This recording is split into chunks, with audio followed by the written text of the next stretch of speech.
हमारी संस्कृति, हमारे संस्कार सदा रहे हमारे साथ। भारत की पुरातन गाथाएं और महान संतों की वाणी। सब्सक्राइब करें तिलक कथाएं। ये देख, अरे तेरी सोने की चेन तो ये रही। लेकिन पिताजी, चेन तो आपकी जेब से गिरी है। मेरी जेब से?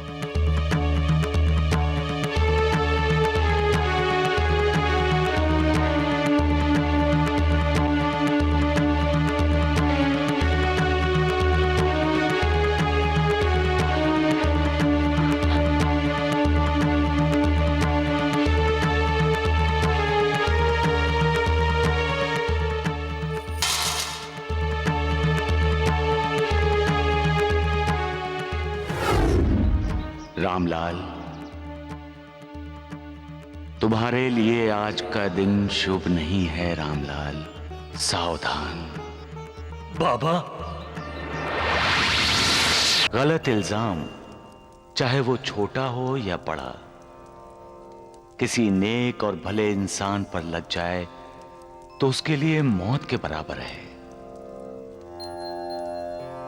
मैं तुम लोगों को राजा विक्रमादित्य की कहानी सुनाता हूं। राजा विक्रमादित्य एक नेक और भले इंसान थे लक्ष्मी। एक दिन राजा विक्रमादित्य किसी दूसरे राज्य में गया। वहां की राजकन्या उस पर मोहित हो गई।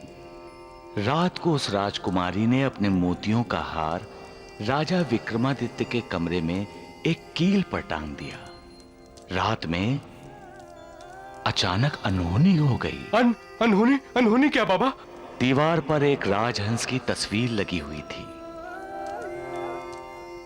अचानक तस्वीर का राजहंस जिंदा हो गया और एक एक करके मोती खा गया। अगले दिन राजकन्या के मोतियों के हार की चोरी का इल्जाम राजा विक्रमादित्य पर लग गया। राजा विक्रमादित्य ने कहा कि तस्वीर का राजहंस मोती निकल गया। किसी ने उस पर विश्वास नहीं किया। बाबा, आज अचानक आपने ये कहानी हमें क्यों सुनाई? इसका कोई न कोई तो तात्पर्य है साईनाथ। महालसापति, जब ग्रह दशा ठीक नहीं होती तब कुछ भी हो जाना संभव है। इतने बड़े राजा पर भी चोरी का इल्जाम लग सकता है। चोरी? लेकिन कैसे हो सकती है? कोई बाहर वाला तो आया नहीं यहाँ पर। मैं भी तो यही कहना चाहती हूँ। लेकिन ये डब्बा तो यहीं था ना सासू माँ? लेकिन मनीषा जी, आप जरा आइए मेरे साथ।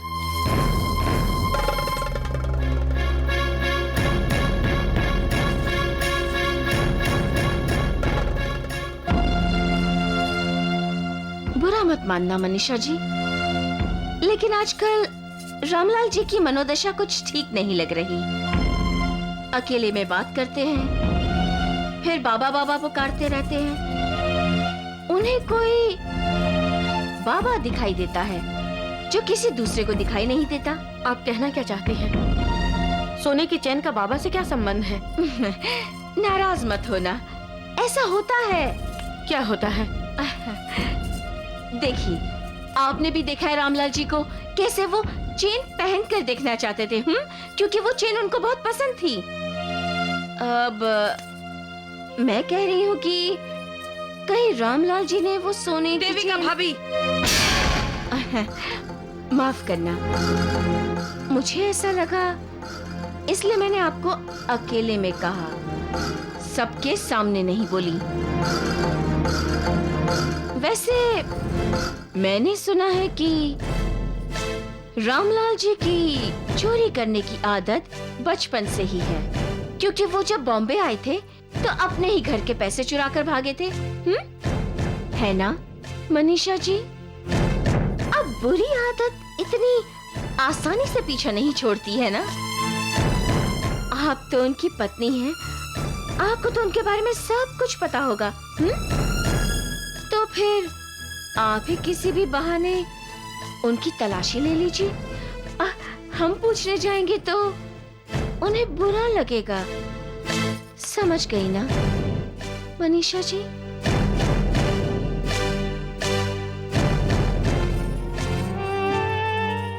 भाभी, माँ ने आपसे क्या कहा? माँ,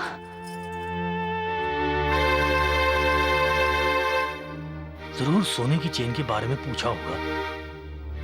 कहीं उन्हें तुम पर शक तो नहीं है?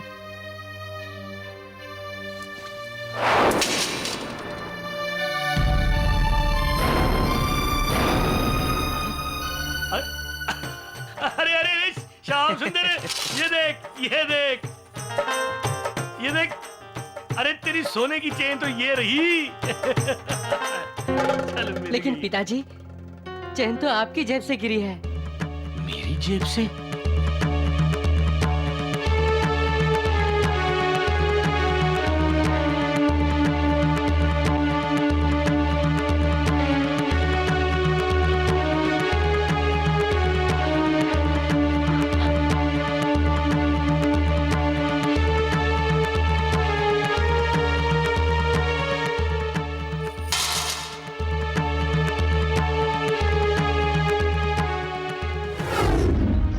रामलाल, तुम्हारे लिए आज का दिन शुभ नहीं है रामलाल, सावधान। बाबा,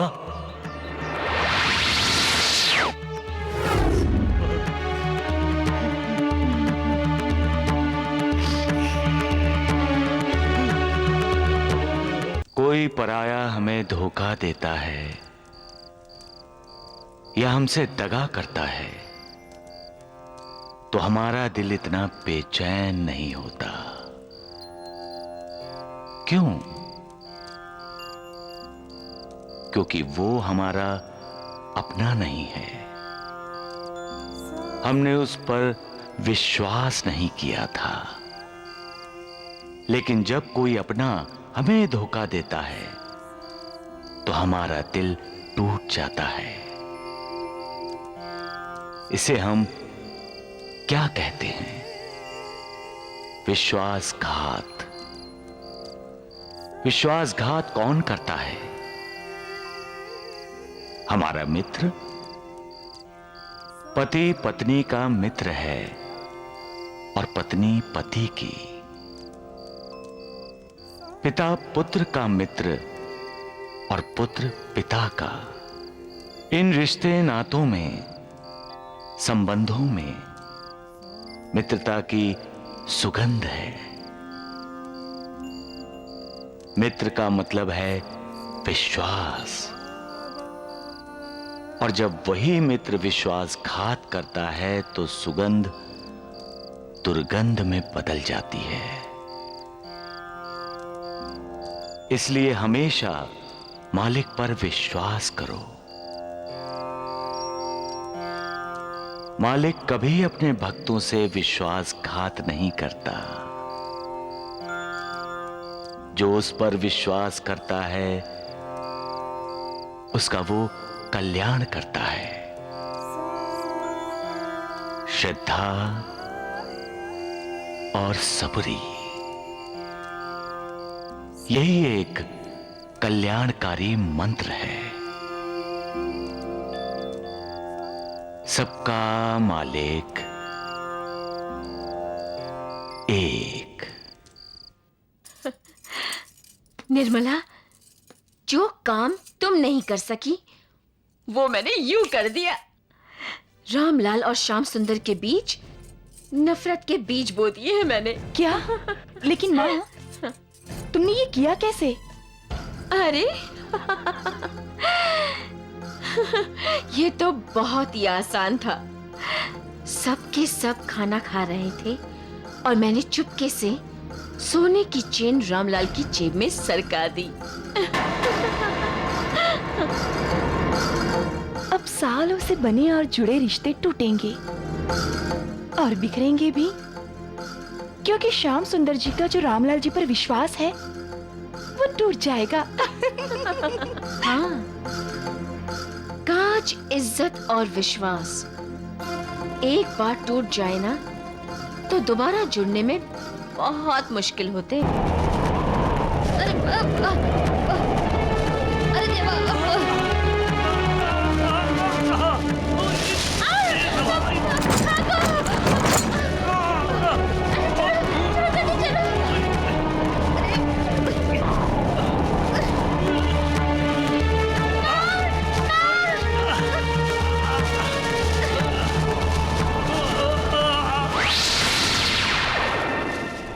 रामलाल,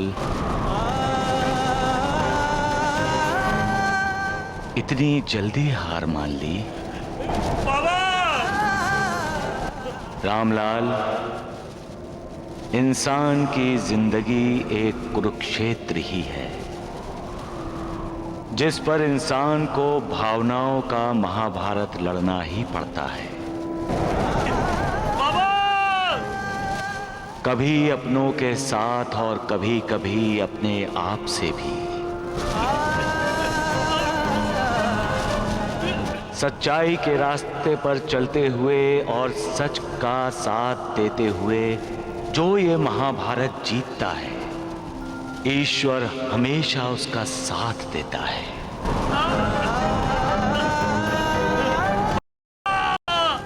ये युद्ध अनोखा युद्ध है रामलाल।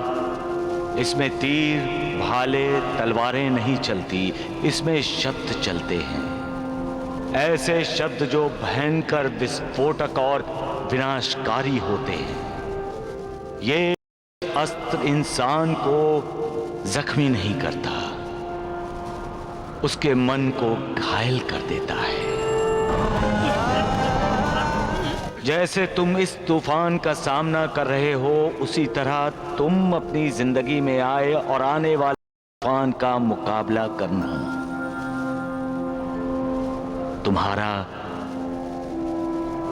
कल्याण होगा रामलाल।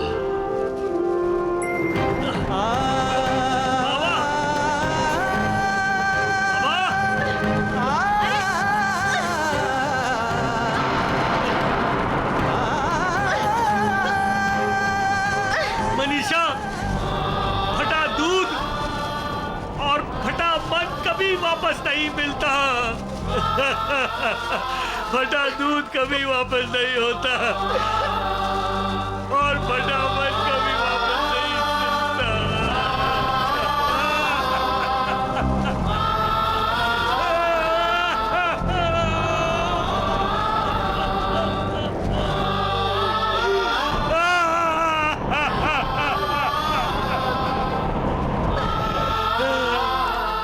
सबका मालिक एक। इंसान का मन बहुत ही विचित्र है, बहुत ही चंचल है। जो इस मन को काबू में रखना जानता है वो ही जिंदगी में सुख से रह पाता है मालसापति। और जो मन को काबू में नहीं रखता वो दुखी होता है, क्योंकि मन ही उसे प्यार करना सिखाता है और नफरत करना भी मन ही सिखाता है। मन ही पराये को अपना और अपने को पराया मानता है। किसी की इज्जत करना भी मन ही सिखाता है और किसी की बेइज्जती करना भी मन ही सिखाता है।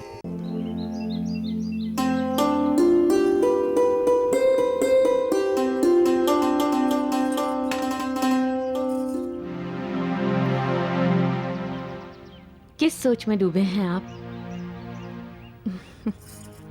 लीजिए, मूली के पराठे खा लीजिए। मनीषा, लाख कोशिश करने के बाद भी खट्टा मन और फटा दूध फिर से एक जैसे नहीं हो सकते। क्यों बार बार दोहरा रहे हैं उस बात को? भूल जाइए।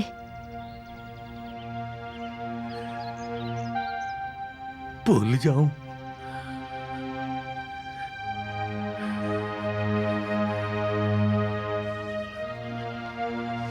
कैसे? कैसे भूल जाऊं? वो मुझे चोर समझते हैं। वो भूल जाऊं? चोरी का इल्जाम मौत के समान होता है मनीषा। मैं अपनी मौत को कैसे भूल जाऊं?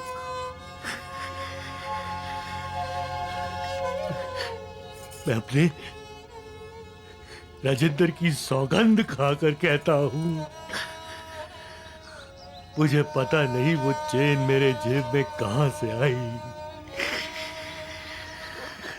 मैंने चोरी नहीं की मनीषा, मैंने चोरी नहीं की। मैं जानती हूँ, मैं जानती हूँ आप ऐसा नहीं करेंगे। और आप ऐसा क्यों करेंगे? किस बात की कमी है आपको? लोग चाहे जो भी कहें, मुझे आप पर पूरा विश्वास है।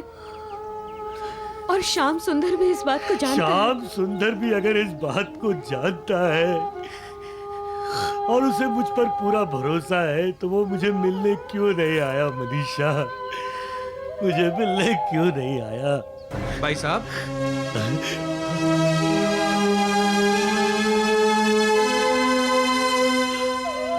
ओए, क्या बात है श्याम सुंदर? ओए श्याम सुंदर, मुझे पूरा विश्वास था मेरा यार आएगा। आजा आजा, गले लग जाए यार, मेरे कलेजी की आग को ठंडा कर दे। आजा, गले लग जा यार, गले लग जा।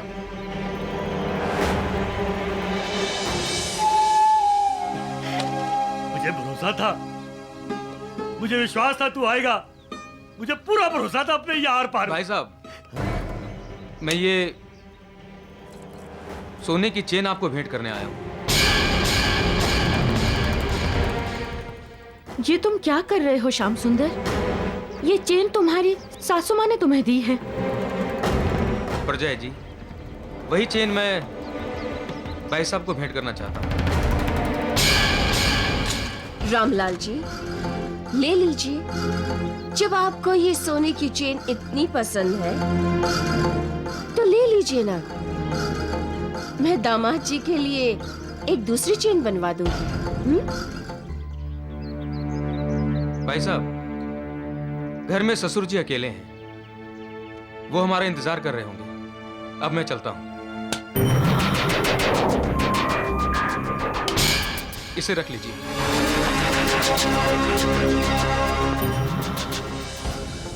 अरे हाँ रामलाल जी, अब की बार इस सोने की चेन को जेब में मत रखिएगा, गले में पहन लीजिएगा, ठीक है?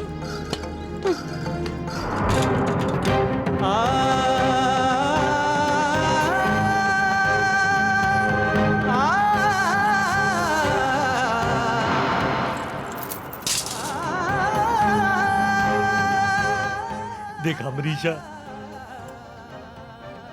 श्याम सुंदर को भी मुझ पर भरोसा नहीं रहा। मुझे पता चल गया है कि श्याम सुंदर भी मुझे चोर समझता है। मनीषा, श्याम सुंदर को भी मुझ पर विश्वास नहीं रहा।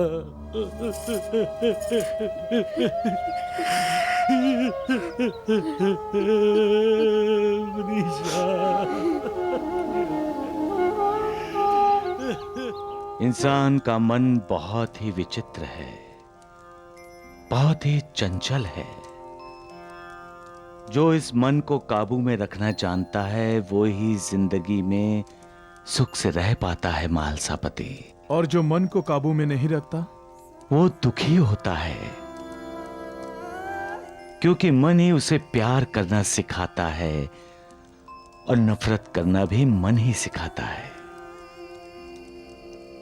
मन ही पराये को अपना और अपने को पराया मानता है। किसी की इज्जत करना भी मन ही सिखाता है और किसी की बेइज्जती करना भी मन ही सिखाता है।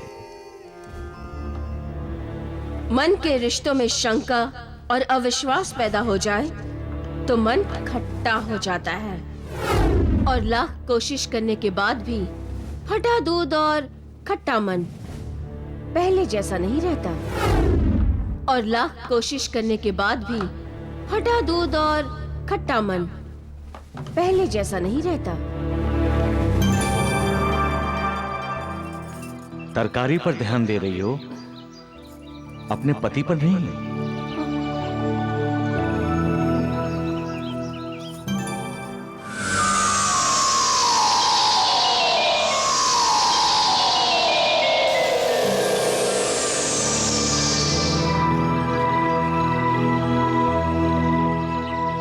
तुम्हें इस वक्त अपने घर में होना चाहिए।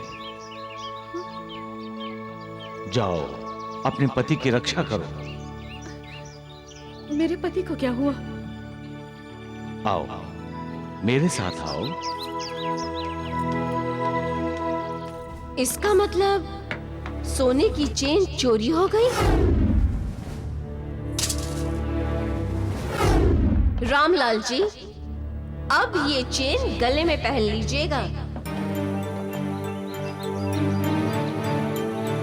प्रजय जी, वही चेन मैं भाई साहब को भेंट करना चाहता हूँ।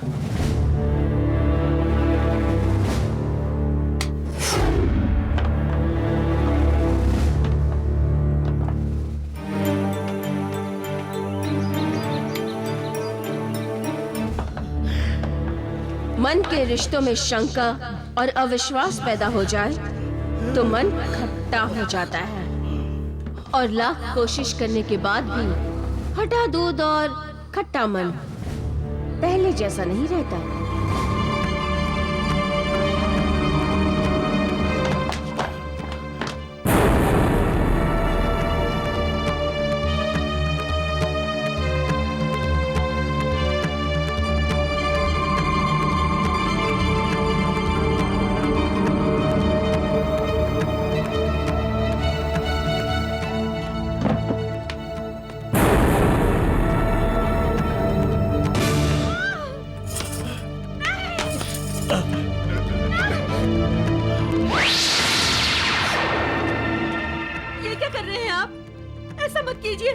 मनीषा, मैं जिंदा नहीं रहना चाहता। मनीषा, मुझे मर जाने दो। आपको मेरी कसम, ऐसा मत कीजिए, ऐसा मत कीजिए। नहीं, अगर आपको मरना है तो हम दोनों साथ में मरेंगे।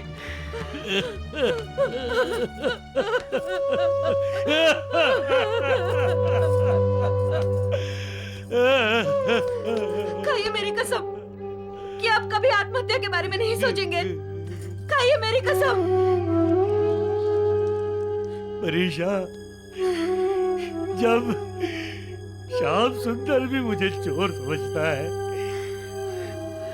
तो मैं क्यों जिंदा रहूं? बेइज्जती की जिंदगी जीने से तो अच्छा है मर जाऊं मैं। नहीं,